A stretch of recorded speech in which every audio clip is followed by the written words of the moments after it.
All right. Hi guys.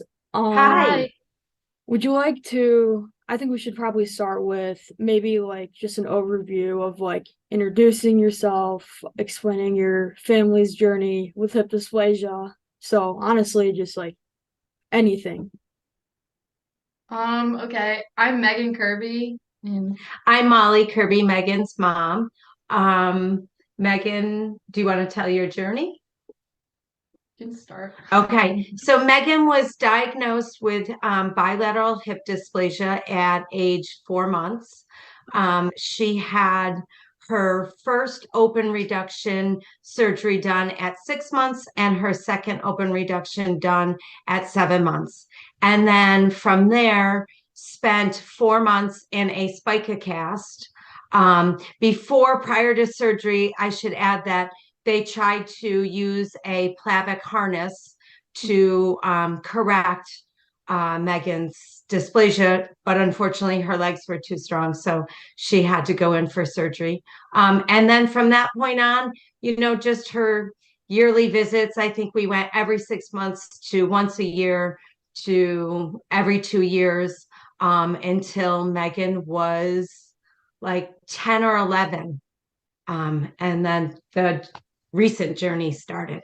Yeah, so in August of 2018, I was at a lacrosse tryout and I felt pain in one of my hips and it was nothing I really ever experienced before. And so we went to a doctor that had he was my new doctor because my previous one had retired. And but we got the nurse practitioner, and she told us that I was basically faking it and that I just needed physical therapy. And Yes, added to that, she did not check Megan's file before she came to see us.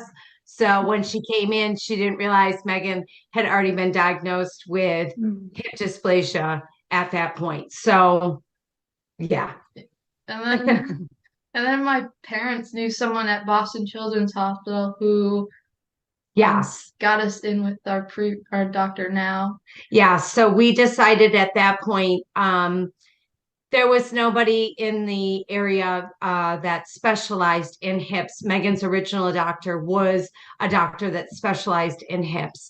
Mm. But unfortunately, he retired. So the new doctor had, done a fellowship or whatnot, but that wasn't his main center of focus. So we just decided at that point, because she was having such severe pain and she was an athlete and we didn't want anything to get in the way of sports for her, so Mm. we decided to go to Children's Hospital in Boston, which they have a hip preservation program that specializes in this sort of thing. So that is where we are today. Yeah, well, that's awesome. I definitely do have a lot of follow-up questions with that, especially regarding the family. So, what would you say, as a parent, what were the earliest signs? Like, because like, I mean, most children don't remember anything mostly before the age of 2. So, what did you notice? The first signs of her having hip dysplasia. Yeah, or just any like orthopedic problem in general. So when Megan was an infant, we used to go to a mommy and me yoga class. And I guess maybe I should back up.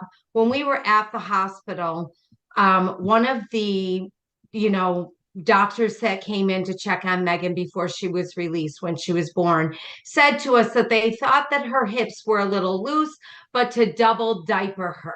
Now I'm a first time parent and I'm like double diapering. Okay. So when we went to the pediatrician's office, we mentioned that they checked her. But, when they're looking for hip dysplasia in an infant, when they're first born, they're just doing this little test with their legs and Mm. listening for a very faint clicking sound. So unless they're able to really hear that, you're not going to necessarily detect it. So Megan, we used to go to this yoga class. She would always cry at the end when we did this one little stretch with their legs. But I didn't think anything of it because I didn't know any different. Yeah. Um, we ended up at the orthopedics office for something on Megan's hand. And he actually said to me, do you mind if I check her hips? And I said, no, not at all, thinking, okay. And as soon as he pulled down her diaper, he said to me, I need to get some hip x-rays. So that was because Megan had very lean, long legs, but she had these one little roll of fat in her groin, which I guess now, once we discovered she had dysplasia, is kind of a telltale sign when a baby has something like that, that's something that needs to be checked. And again, as a new parent, you would never know to look for that. No. We had been going to the doctors for 4 months now. Everything was fine. I mean, and again, a baby's not walking or necessarily crawling at that time. So Yeah. you don't know. So that would be my first, I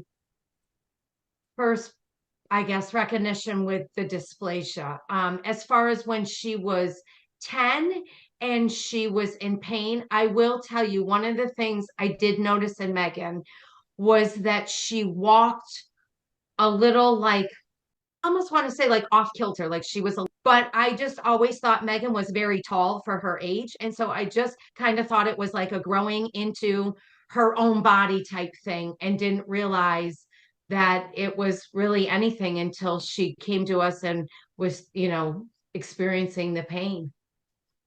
Yeah, so in terms of experiencing the pain, Molly, what would you say you remember for like if you like I know like it's really hard to remember early childhood, but like at least personally, like I can think back to when I was in like kindergarten, I had a hard time like running. Like, do you have any specific memories of any age where you kind of was like, were like, oh, I think something's off. Like, I should probably go to mom and dad. Not really. I hadn't really had any pain I mean, sometimes when I was running, but the season, like lacrosse season before I really experienced pain. I had a girl tell me, she's like, you run kind of weird. I'm like, really? I've never really had anyone tell me that before. And so that was like kind of an eye opening for me. I was like, maybe there's something different. As far as the pain, because Megan had already had the open reduction surgeries at, 6 and 7 months old, I think because she had had those, she was really doing fine up until the point that she grew really fast over 2 years. And I think because she grew so fast over that time period, that it caused her to then get all out of whack, and her hips were just going in the wrong direction. Her ball was out of the socket again, and her femurs were twisted. And so I think up until that point, Megan was doing okay. And then, you know, we started the new journey, which I do have to add, when she was a baby, the doctor that we originally had explained to us that, yes, we're going to do these surgeries now, and I am going to, put her back into place and line her up in the socket. But as Megan gets older and Megan grows and Megan goes through a growth spurt when she's, entering into that puberty stage, he said there is the risk that she can become back out of the socket and dislocated. And we would have to go in and maybe have the possibility of doing another surgery. So we did know, as far as parents, that was a possibility. But again, Megan had it going so well for so long without experiencing any pain, that we really thought we were kind of in the clear. I didn't really think anything of my hip dysplasia up until I had started to have pain. Yeah, so I think the first time parent thing is a really good point you bring up because as a PA student, I'm in the early phases of it. I would say healthcare providers, we don't even if we're not specializing in orthopedics, some don't know that much about hip dysplasia. So when as like a new parent, when you first learn about it, what kind of guided your decision? So when the doctors explained it to you, like how did you decide like, oh, should we wait or should we do it now? Like what was your decision process like? So when we first found out that she had hip dysplasia, you literally feel like you're on an island all by yourself and no one else experiences this. And so, Mhm. back then, this is 2007.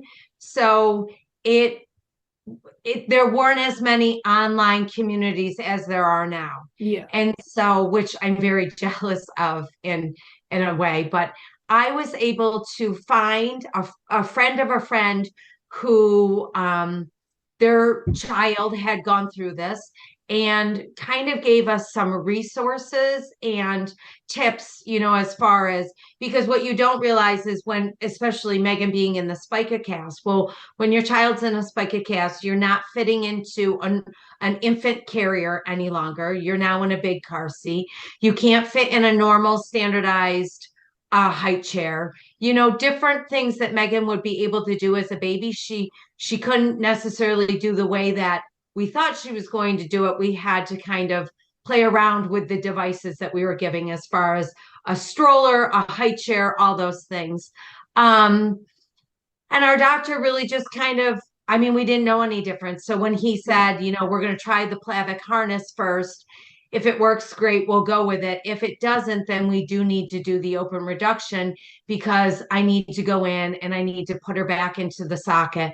And he explained it to us, but you're a first time parent and Yeah.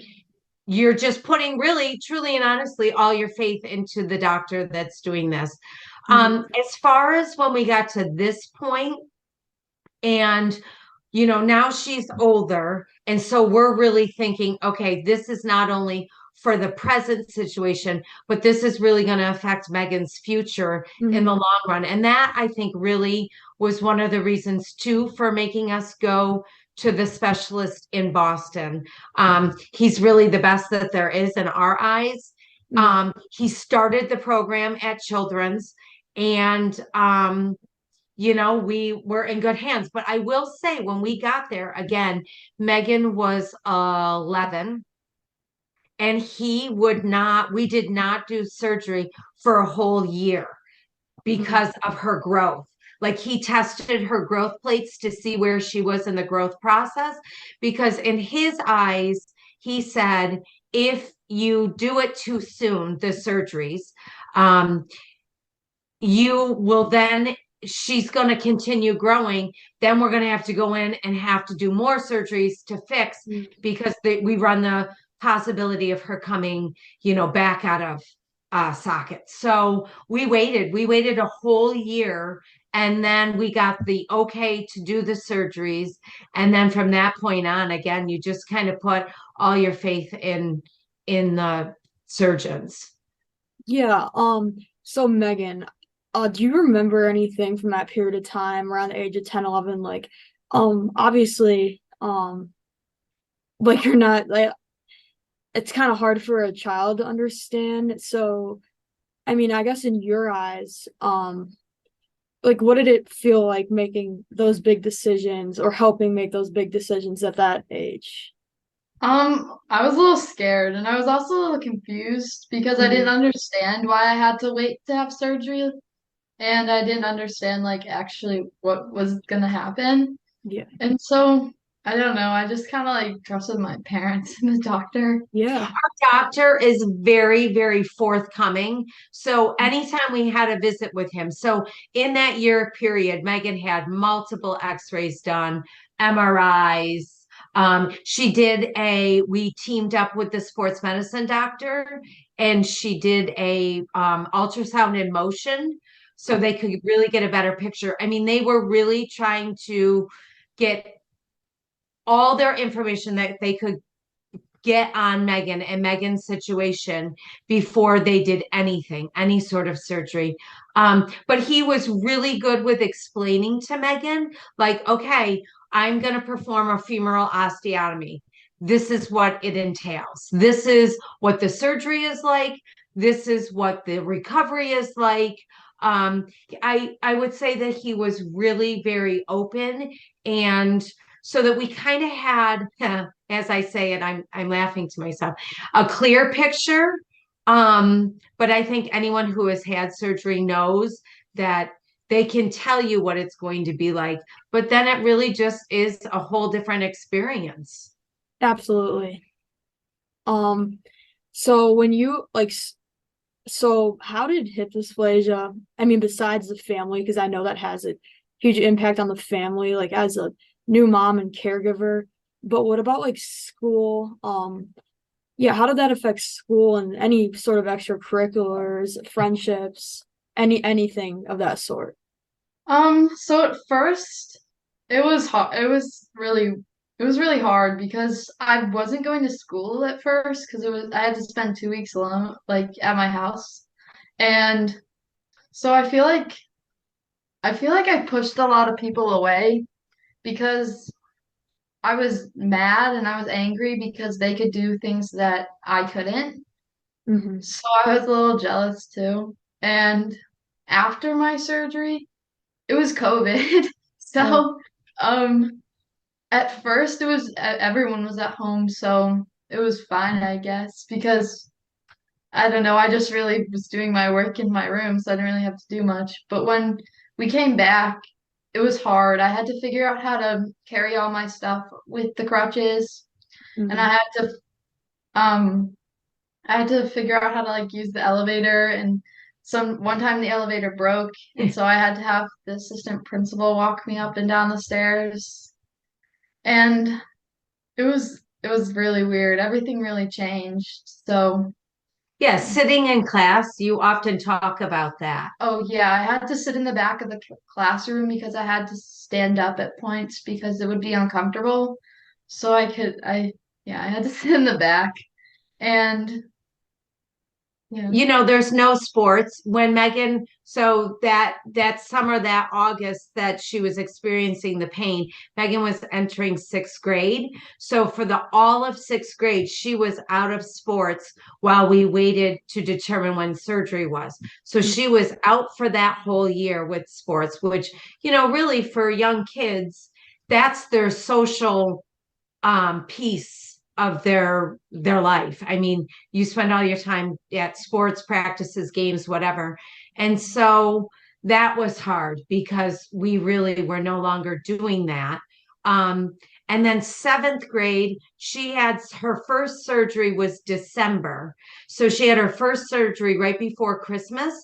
And she was scheduled for the hardware removal that March. So that was when everything shut down due to COVID. So her surgery got canceled because her surgery was scheduled, I think, for like the 20th or 24. 23rd, or yeah. And so the hospital, had to close down for the most part. And so um it then pushed all her procedures because then we were waiting on, are they going to let them do surgery for something? They were doing surgeries, but the ORs were only open for things that were like Like major non-elective, right? importance. Yeah. So we didn't end up going. Normally, you would do the femoral osteotomy, then you do the hardware removal, then you do the next one, be the next femoral osteotomy on the other hip, and then, but they didn't. We had to keep the hardware in and just do the other hip, and yeah. Also, because of COVID, everyone was like doing stuff outside and riding bikes and like going to get ice cream. And I couldn't do any of that. So that was really hard. So I felt really left out because I couldn't really do anything other than house. Yeah, in order to be with your friends, you had to be outside.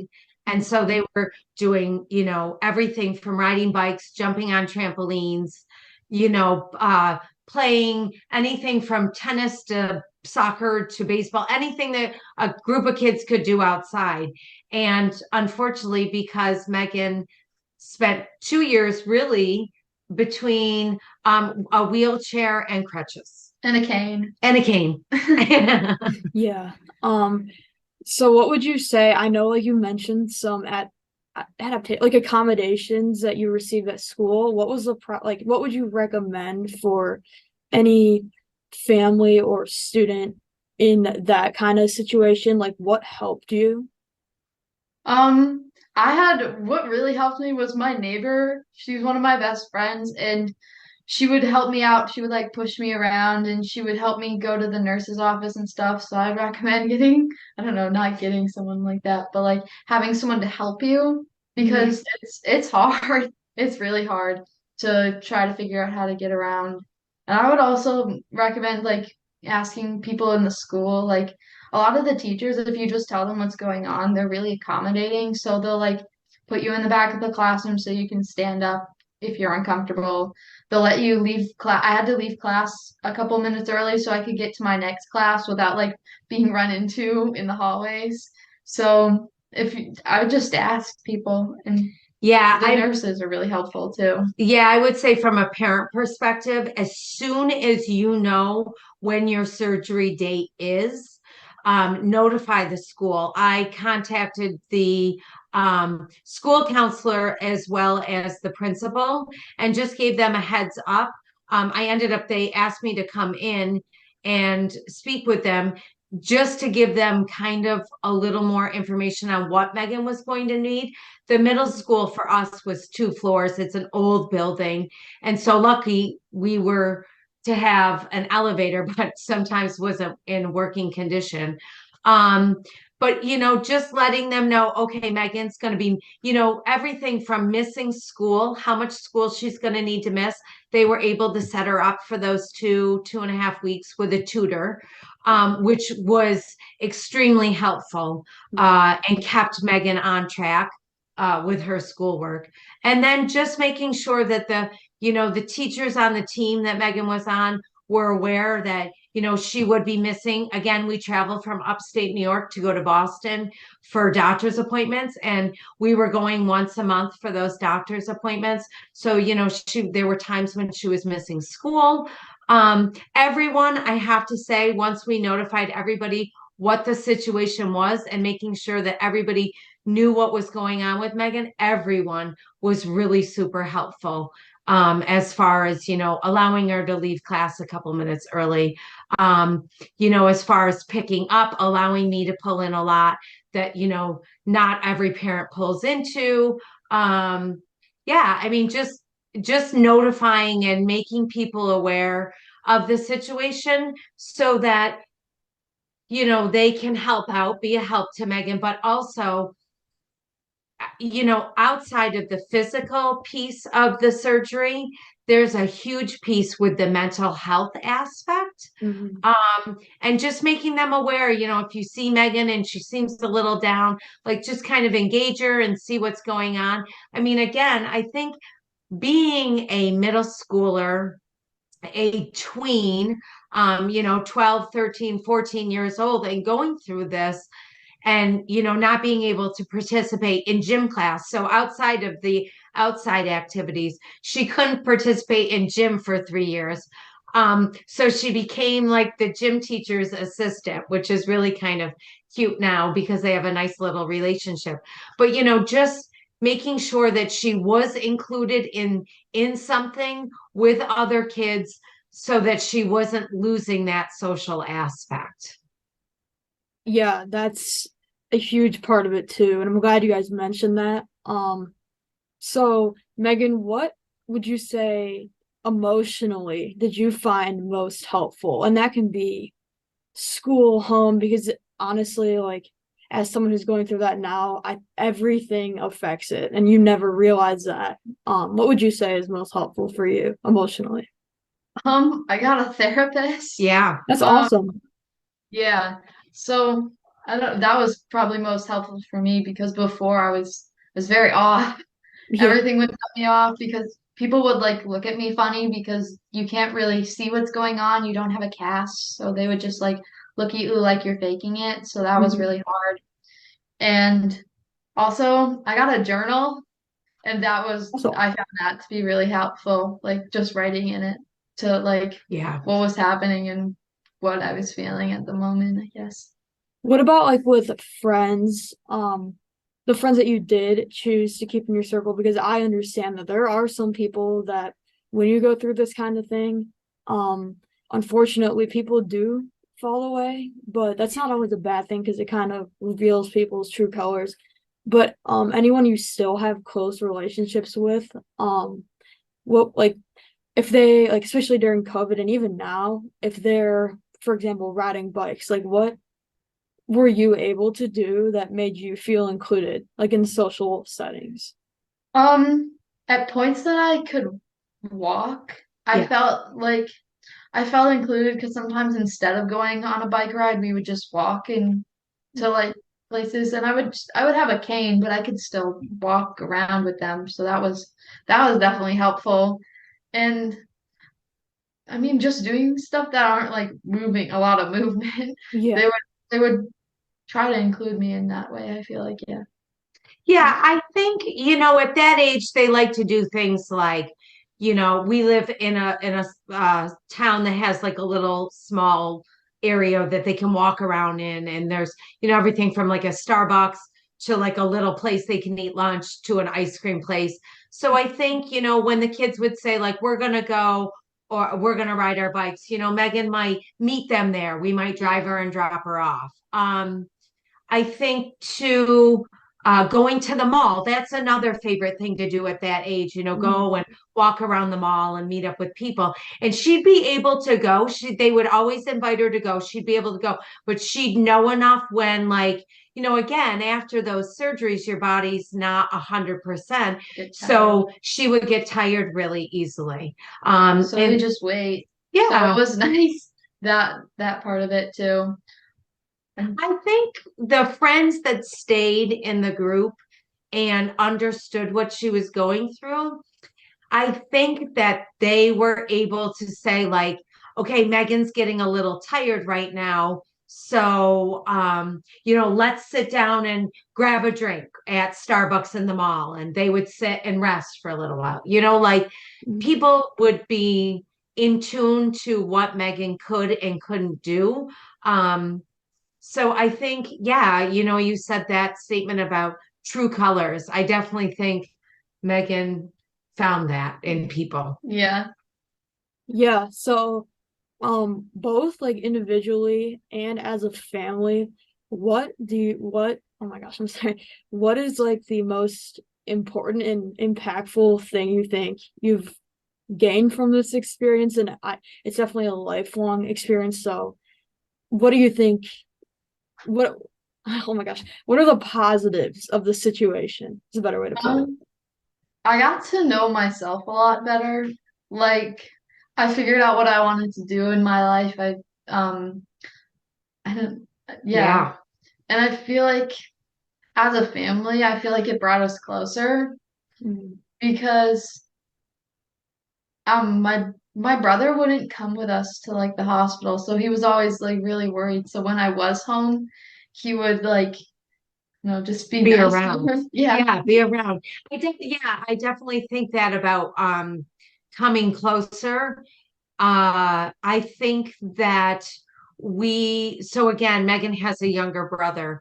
And so when she went through the surgeries or anytime we had a doctor's appointment, we would leave him home for the fact that we didn't need to be pulling everybody out of school. Mhm. That was one of the difficulties. We're lucky because we live in an area where we have family close by, so we had a lot of help. For people that go through something like this, that live maybe not so close to family, I would definitely find a really good friend who you trusted.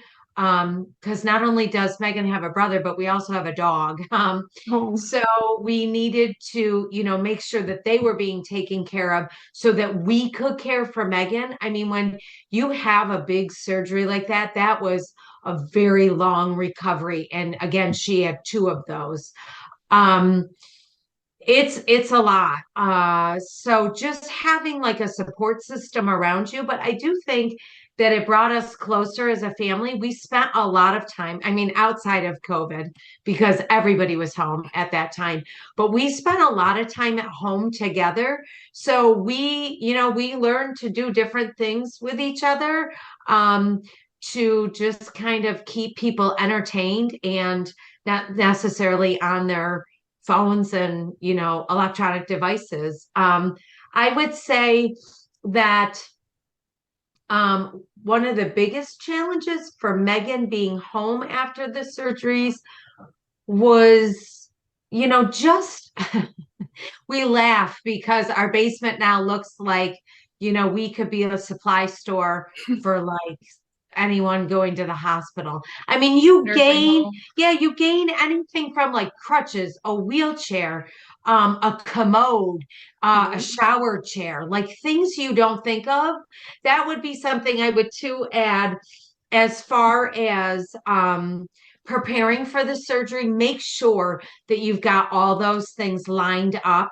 We had a wheelchair and we got crutches. But when we came home from the first surgery, Meghan said, as we were like getting off the highway, pulling into town, she said, she had kind of woken up from a sleep and she said, I really need to go to the bathroom. And we thought, oh, huh, Meghan can't sit all the way down on a toilet because she's not supposed to. And Yeah. so we had to very quickly stop and get a commode, which ended up being good because it was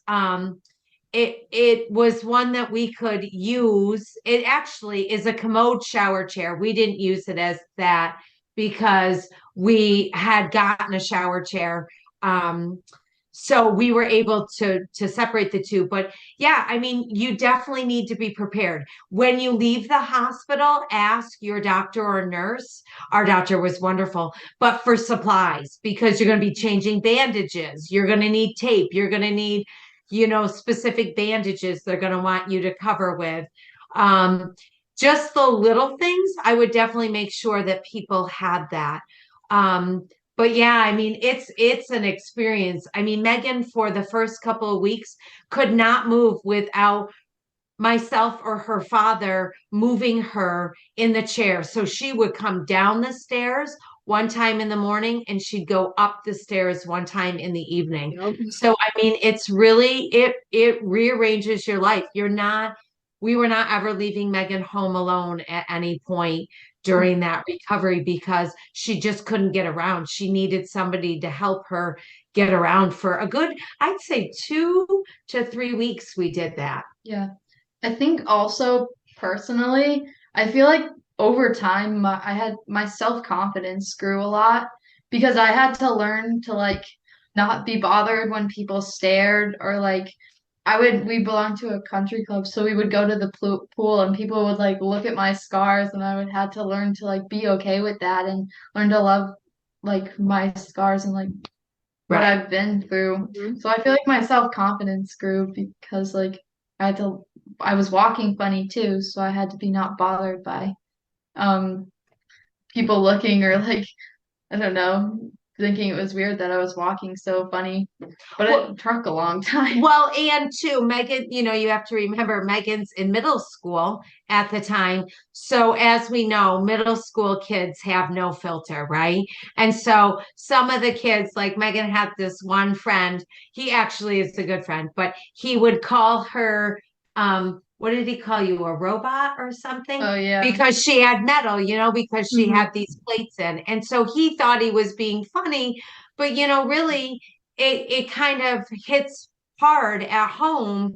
She would come home and say, he was trying to make a joke, but yet it was, you're a little sensitive around it because, again, I don't think they understood what the depth was to Meghan's surgery and what Meghan was going through. Now, with that said, Meghan was able to do a science project at one point during middle school years on hip dysplasia and brought in like her x-rays and things like that. So she was able to kind of teach the kids around her a little bit about what she had been through and was going through, which I do think helped a little bit. Yeah. I was also called a cripple a couple of times, which I probably overreacted a little because it really hit home for a while there. But then I was like, oh, okay. No, I mean, I feel the same way. And I would say, um, don't beat yourself up for feeling bad about that kind of stuff because your feelings are valid. I mean, you've been through, I mean, what most people would never have to go through in their life. So, um, personally, I think any feeling like that is valid. And don't let anyone else tell you otherwise because they don't understand. I mean, granted, maybe they do understand, but as someone who's been in that situation as well, I mean, you're allowed to take things personally. I'm really glad you mentioned that because I feel like a lot of people don't talk about that. So that's a really good point.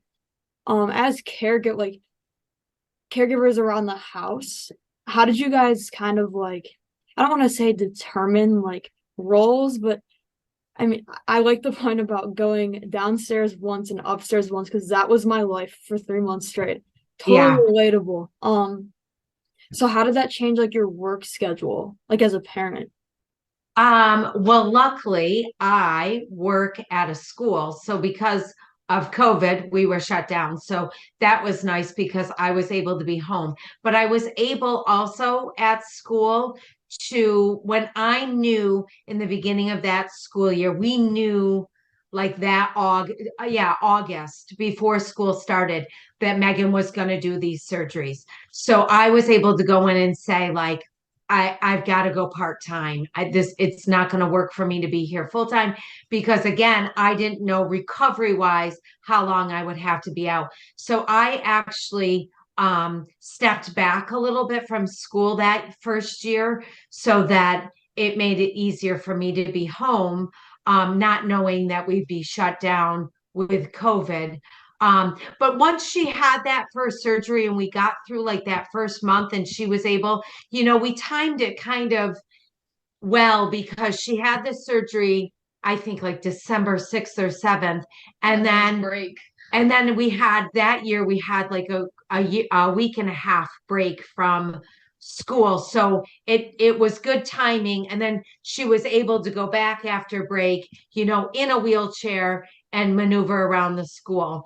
Um, as far as roles in the household, um, again, for a while well, I guess for like 2 months, I was pretty much the caregiver because Megan's dad travels for work during the week. But so he'd be here, on the weekends or whenever he wasn't traveling. And so we just kind of divvied it up. I mean, I think everybody pitched in, including Megan's brother, who did a fantastic job. Which still to this day, I think Megan takes a little advantage of because she'll still say to him, Harry, can you go get me? And I often laugh any ailments or any reasons to not get up and do that. But, and then COVID hit. And I do think that made it easier. David was no longer able to travel for work. They had, pretty much told him, from now until we know further, you'll just work from home, which was great because then, the hospitals were I mean, the second surgery she had was June of that year. And they literally called on a Monday and said, you need to be here on Wednesday. And so with him being grounded and not traveling, we were able to just, pack up, put things in place and get to Boston. So, I mean, caregiver wise, I think you just have to get in the mindset that your life is going to change. It's almost like you have a baby again because you're not going to go out and you're not going to do the things. So for example, something as simple as going out to eat to dinner. When Megan was in the wheelchair for I think you were in a wheelchair for at least a good month or so. Like you've got to go to a restaurant where she can sit in the wheelchair because you're not getting out of the wheelchair to sit in a chair because that's going to be extremely uncomfortable. So Mhm. you've got to go somewhere where you know that there's space. We're lucky in our house. It's an older home, but it's not that old. So it's got a pretty open layout. So Megan was able to maneuver that pretty well between a wheelchair and crutches. um, but yeah, I mean, you've got to plan. If that's my one thing I can say, as soon as you get that surgery date, you need to really think about the things that you're going to need in your house, the things that are going to change for you. We made it so that Meghan had one specific spot that she, for the most part, sat in during the day when she was downstairs. And you just kind of, she sits. We call it now her throne because she sat for so long in that one little spot. So it's her like special little spot to sit. I feel like from my perspective too, for like a caregiver role, my mom was more like, I don't want to say hands-on, like, but she would help me shower because I couldn't like bend down and reach my legs because I couldn't really bend Yeah, that's over a like good point, 90 degrees. And she would help me with my hair. And I feel like we all felt more comfortable when my dad would walk me down the stairs because I'm a lot taller than my mom. So I feel, no, but like I feel like we all felt like it would be Yeah. a little, if I fell, it might be a little harder. So my dad would normally like walk me down the stairs and like he would move me more for the most part, I feel like. You know what I mean? Yeah, I think that, yeah, I agree with that. I mean, I think, again, so yeah, I didn't think of that. With the shower, you know, yes, she could go in there alone, but I think too, as a parent, you're thinking, oh my gosh, I don't want her to slip and fall because Megan, one of the first week she was home from the hospital, she wasn't getting out of a shower. She was just moving in the bathroom and she caught her foot On the I caught it on the bathroom back there, and I caught it on the commode. and she screamed. And so I think as soon as you hear that blood curdling scream coming, you're like, oh, I need to be there. So for the most part, I would get her situated in the shower. In the very beginning, I did help her shower because you can't get the bandage or anything wet. They want it, as you know, they want to try to keep it as dry as possible. So really trying to maneuver that. Again, planning ahead, making sure that you have a shower head that comes down and you can do, making sure, like we were fortunate, we do have a stall shower in one of our bathrooms. So Meghan didn't have to go up and over into a tub. That was one of the first things too. I had to change showers because when I tried to get in the tub shower in like my brother and I's bathroom, I caught my foot there too. And that was the first time like after surgery I really experienced that pain and it was really bad. Yeah, I mean, I think as you go in the recovery process, you really like improvise. Oh yeah. Yeah, she would also change my bandages more than my Yes. dad. My dad, one time she wasn't home. This was one of the things I remember. One time she wasn't home and I had showered on my own, but I got the bandage wet and the bandage was like slightly open, so the bandage was just full of water. So I was freaking out and my dad was like, "Oh my God." And so we had to go like we had to drain the water out of the bandage and then we had to change it and Yeah, I mean, I think you got to pay attention when you're in the hospital. Even as I mean, and I know we were both very, as parents, very tired in the hospital because you're constantly worried and sleeping in the hospital room and whatnot. But I think it's very important to listen and pay attention to how they do things. I learned a lot. Again, our doctor is very thorough. He's very particular how he likes things. So I paid close attention to how he did the bandage so that then I could come home and do the bandage. We were fortunate that when we had an issue or we were worried about something, we could text him on his cell phone and he would FaceTime with us. He goes above and beyond in the world of taking care of patients. And so we were very fortunate with that. So, we learned a lot. We learned a lot from the hospital staff and our doctor. We learned as we went. So, I mean, I think you just kind of take each day as it comes. we joke now too that my brother was like my personal servant. Yes. And so when I ask him for things now, we're all like, he's not your servant, Meghan. Oh, well, you guys have done an amazing job, like covering all the bases that I personally like should have thought of. So thank you for that. Is there any other general advice you would have for on Molly for you as a parent, like other parents that you haven't mentioned you'd like to mention, and then for you, Megan, for other just like kids.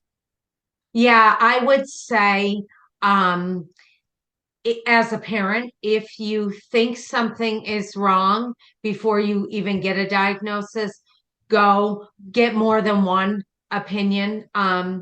Definitely make sure that you're in good hands. Go to somebody who specializes in hips, not just, somebody who's an orthopedic doctor. I do think having experienced both types of doctors, just an orthopedic doctor and a orthopedic doctor who specializes in hips, I think it makes a world of difference. You're going to get a very different perspective from somebody who specializes in that area. Um, you know, I think that just ask a lot of questions.